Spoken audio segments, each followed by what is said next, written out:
Okay, so as I'm sure you're all aware from media coverage, there are going to be a few changes to the highway code from the 29th of January. So it's something as drivers we must all be aware of. And the DVSA, that's the Driver, Vehicle and Standards Agency, has shared some guidance notes with us as driving instructors for us then to be able to cascade to our pupils and help general understanding of these changes. So just to share these guidance notes with you, the key focus here and the change in priority is to bring additional protection and safety to vulnerable road users, so pedestrians, cyclists and horse riders. And so this is being described really as a hierarchy, if you like, a hierarchy of risk. So those at most risk, most vulnerable, and those driving large vehicles capable of doing most significant damage have increasing priorities and emphasis placed on them. So when I'm operating, this is it, we all take on different roles at different times. So when I am a pedestrian, a road user as a pedestrian, walking, I am a very vulnerable individual in comparison to when I am a driver surrounded by a box of metal with airbags and all sorts of other safety protection aids. So that's the sort of set of logic that's being applied, and in most cases most of us will be road users of different types if we cycle, if we ride motorcycles, or indeed have a larger vehicle license. So that's the sort of guiding principle that is being brought into place. That's the policy principle, if you like.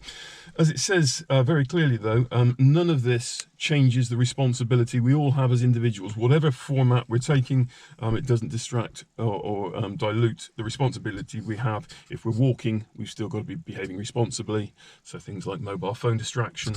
As a pedestrian, I've got a responsibility to look after myself. It's not just delegating that responsibility to the motorist. So be very clear on those points. We must all still behave with our own safety in mind and taking due protection for our own safety. So there are 6 key changes, and we'll come on to look at those in more detail, each of those.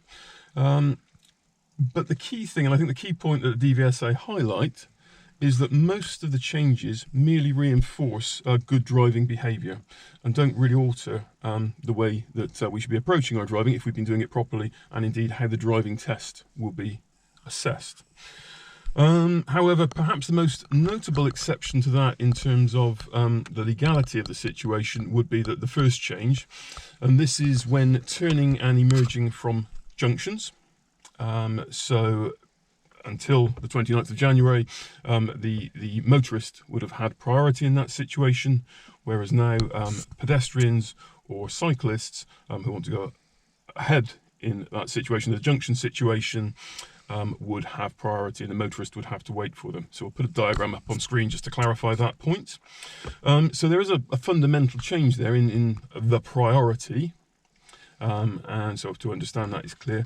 But in terms of actually driving and how we implement the system, the Mspsl system, the DVSA say nothing has really changed if we are using that system correctly. So just to illustrate that point, if we have a look at pretty standard presenter, so DIA presenter, and this is the actual copyright on this dates back to 2012, and that introduces the Mspsl system. And as you'll see here, back in 2012 we had a pedestrian and we had a cyclist that we were likely to encounter whilst turning into a junction. And the key thing to note on our approach is the speed and gear phase and the timing of that phase.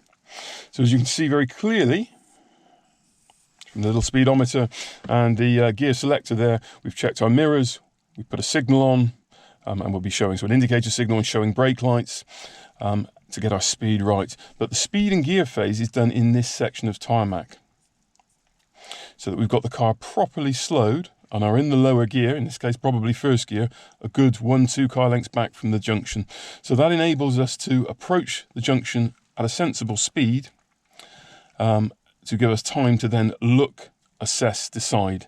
And our decision will now become, is there a pedestrian and are they crossing? In which case we'll be going slowly enough to stop nice and cautiously. So as I say, nothing has changed fundamentally there. If we are driving to the system, that was exactly as it was described in the DVSA's own official guide to driving the essential skills, and you can go back through iterations and iterations of roadcraft. The Mspsl system would describe exactly the same situation. The only interesting point to take from that in the current issue of roadcraft, it does acknowledge that if you want to do a more advanced driving test, so roadcraft is the sort of handbook for advanced driving tests that you might undertake with IAM, Road Smart or ROSPA. So in there, the emphasis placed on system driving, there is a clear divide between your braking phase and your gear selection phase. So we try in all cases to avoid brake gear overlap, and particularly when pressing on, that becomes hugely important to avoid destabilizing the car. But what even roadcraft acknowledges is that in modern driving situations, a lot of drivers aren't necessarily displaying good driver behavior habits, and so as you are slowing for a junction, other drivers may close up and compress the space you have available. And that's the point that is going to become quite telling with these current changes, and a lot of concerns have been voiced about the potential for rear end shunts. So nothing new there. There's always been bad driving, and typically those bad drivers will be the ones who also want to express their feelings by flashing headlights and beeping horns inappropriately. But so don't be that person. As we're operating in the new system, if we see somebody approaching a junction, let's recognise they are going to need time to slow. And if they're putting brake lights on and we can see a junction coming up, let's think, oh yeah, possibly they're going to be turning into that junction, then confirmed with a signal, another indicator signal. So let's take those pieces of information and respond accordingly. Let's be slowing, giving them space to make their turn. But in principle, our approach and our use of the Mspsl system, if we've been using it properly, driving to the system, will be exactly the same. Okay, so the second change to the highway code, which again is really just a formalisation of what has been best practice for a long time, is that we must leave at least 1.5 metres of space when overtaking someone who's cycling at speeds of up to 30 miles an hour, and give them additional space if we're overtaking at higher speeds. So just relating to that, to what we already know, when we're passing a parked car, we always say let's leave a door width on the car. We're looking at how far out that is to give you some perspective. And we leave that distance just in case a car door were to open. We've got some idea of what that looks like. Let's try and relate this to what 1.5 meters looks like.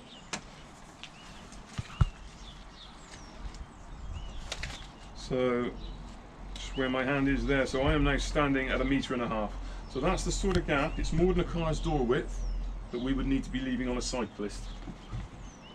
And if we have a think about why that would be, if you look at me, I'm sitting on my bicycle now, if I were to topple over, if I were to hit a pothole and topple over, my head is going to be somewhere in that 1.5 meter space. So that's effectively what we're looking to do pragmatically, is to give cyclists plenty of space and appreciate that they may need to go around potholes and other obstructions in the road, and may have a little wobble. None of us are that stable on a cycle.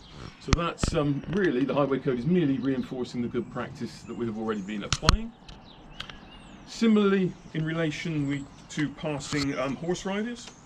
Now here, clearly, as is often described, there are 3 brains in operation at this point. There's the horse's brain and how they're interpreting the world. There's the horse rider's brain and trying to control the horse, and clearly the motorist. So we've got an interaction of 3 rather than 2 brains going on, and clearly an animal can become frightened and spooked by loud noises and cars. So we want to give them even more space. So the formalised recommendation now is 2 meters, and I think there's going to be some pragmatic application of this. Often where you meet a horse will be in narrower roads, so I think it would be 2 meters where feasible. But certainly, as in all cases, if you haven't got the space, speed must come right down. And again, nothing has changed to the advice. Follow the guidance from the horse rider, follow their instructions. If they're asking you to hold back because they're having trouble controlling the horse, just follow their guidance totally. So, a slight formalisation, but merely of the good practice we've already been operating. We also need to be applying this 2 meter of space and low speed when passing a person who is walking in the road. Okay, so the other changes relating to cycling are that cyclists may now cycle in the centre of the road for safety, to make them more visible in certain situations. So, for example, if there is a near side risk, they want to position away from a junction or an entrance to put a position of safety and make themselves more visible to anyone emerging from that near side risk. They can do that, and also it's acceptable to cycle two abreast. And if you think about it, that particularly if you're cycling with a younger child, the adult can add some protection to the young cyclist, but also it makes it safer for us as motorists to put an overtake on. So we've got to get out right on the other side of the road anyway to overtake one cyclist.